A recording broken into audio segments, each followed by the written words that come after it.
안녕하세요. 보인병원 호흡기내과 전문의 이승훈입니다. 기침이 몇 주째 계속되는데도 단순 감기겠거니 하고 지내시다 한참 후에 외래를 방문하신 분들이 많습니다. 그런데 의학적으로 보면 기침이 3주를 넘는 순간부터 단순 감기라고 보기는 어렵습니다. 오늘은 오래가는 기침의 원인과 그에 따른 다양한 질환들에 대해 알아보겠습니다.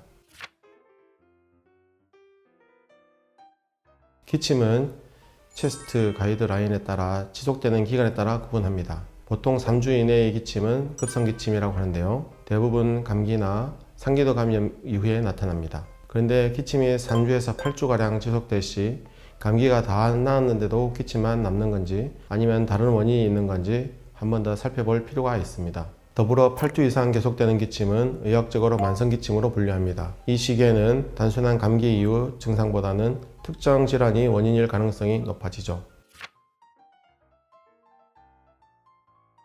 그렇다면 기침과 관련된 특정 질환들에는 어떤 것이 있을까요? 보통 기침이 3주 이상 지속된다면 크게 3가지 원인으로 볼 수 있는데요. 첫 번째는 상기도 기침 증후군, 흔히 후비루라고 부르는 상태입니다. 코나 부비동에서 나오는 분비물들이 목 뒤로 넘어가면서 기침을 유발하는 건데요. 감기 이후에 콧물, 코막힘이 오래 남거나 목에 이물감이 느껴지면 의심해 볼 수 있습니다. 두 번째는 기침형 천식입니다.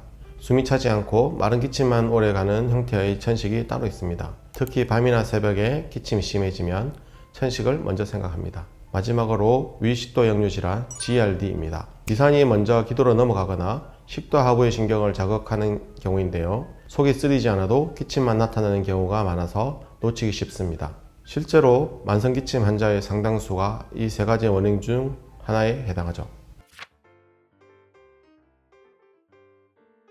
말씀드렸던 것처럼 오래가는 기침의 주요 원인은 크게 3가지이지만 실제로 진료에서는 기침이 어떤 소리인지도 원인을 가늠하는 중요한 단서가 됩니다. 기침 소리가 모든 걸 설명해 주진 않지만 방향을 좁혀가는 데 꽤 도움이 됩니다. 먼저 마른 기침입니다. 가례 없이 컥컥 캑캑 하는 자극성 기침인데요. 이런 기침은 기침형 천식 또는 위식도 역류 질환에서 자주 보입니다. 하지만 밤이나 새벽에 심해진다면 천식을 조금 더 우선해서 의심합니다. 반대로 칼에 섞인 기침은 목을 자꾸 가다듬게 되고 무언가 끌어올리는 느낌이 동반됩니다. 이런 형태는 후비루인데요. 즉 코나 부비동의 분비물이 목 뒤로 넘어오는 상황에서 가장 흔하게 나타나는 증상입니다.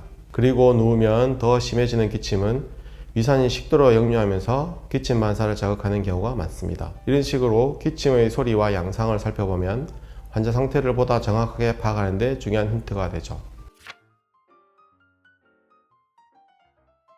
기침은 원인을 구분하는 데도 도움이 되는 특징들이 있지만 증상이 워낙 겹치는 경우가 많아서 오진하기 쉬운 상황도 자주 생깁니다. 대표적인 게 후비루를 단순한 목감기로 여기는 경우입니다. 목이 꼭 아프지 않다 보니 감기라고 생각하고 치료 시기를 놓친 경우가 많습니다. 또 하나는 위식도 역류 질환인데요. 속쓰림 증상이 전혀 없는 경우입니다. 이런 분들은 밤에 기침만 계속 나니까 원인을 다른 곳에서 찾다가 치료가 늦어지는 경우가 있습니다. 마지막으로 기침형 천식을 단순히 미세먼지 때문이라고 생각하는 경우가 많습니다. 숨이 차지 않다 보니 천식을 떠올리지 못해 진단이 지연되곤 합니다. 이처럼 증상이 겹치는 경우가 흔하기 때문에 오래가는 기침이라면 혼자 판단하기보다 전문의의 진료를 통해 정확한 원인을 확인하시는 것이 안전합니다. 그렇다면 기침 오래 방치할 시 어떤 증상들이 따라올까요? 먼저 계속되는 기침 자극으로 목소리가 쉽게 쉬거나 성대가 붓는 경우가 흔합니다. 발표나 대화가 많은 분들은 일상생활에 영향을 크게 받죠. 밤마다 기침이 반복되면 수면의 질이 떨어지고 피로감이 누적됩니다. 피로가 쌓이면 면역력도 떨어져 다른 질환에 취약해지는 악순환이 생길 수 있습니다. 심한 경우에는 강한 기침 때문에 가슴이나 갈비뼈 주변에 통증이 생기거나 근육통이 반복되는 경우도 있습니다. 실제로 갈비뼈 골절이 있는 경우도 드물게 있습니다. 그래서 언젠가는 괜찮아지겠지 하고 기다리시기보다는 기침이 오래 이어진다면 원인을 정확히 찾는 것이 오히려 더 빨리 회복하는 길입니다. 단순한 만성기침인 줄 알았는데 반드시 정밀 검사가 필요한 위험 신호들이 있습니다. 백혈, 피가 섞인 가래의 경우, 결핵이나 폐암의 가능성을 시사합니다. 흡연과 체중 감소의 경우, 중년 이상의 흡연자가 기침과 함께 살이 빠진다면 암 감별 등을 위해서 적시 CT가 필요합니다. 야간 발암 및 호흡 곤란의 경우, 단순 기침이 아닌 심장질환이나 심각한 폐질환의 징후일 수 있습니다. 체스트 가이드라인은 만성기침 환자에서 이러한 위험 신호가 보일 경우 즉시 흉부 엑스레이를 넘어선 정밀 영상 검사를 권고합니다.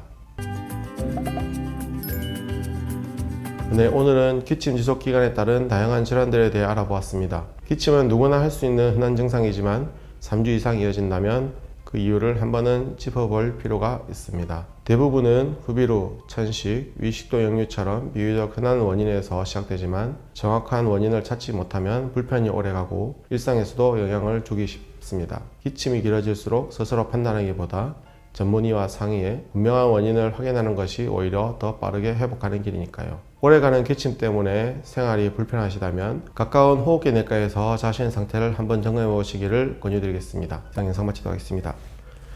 오늘도 고민하세요.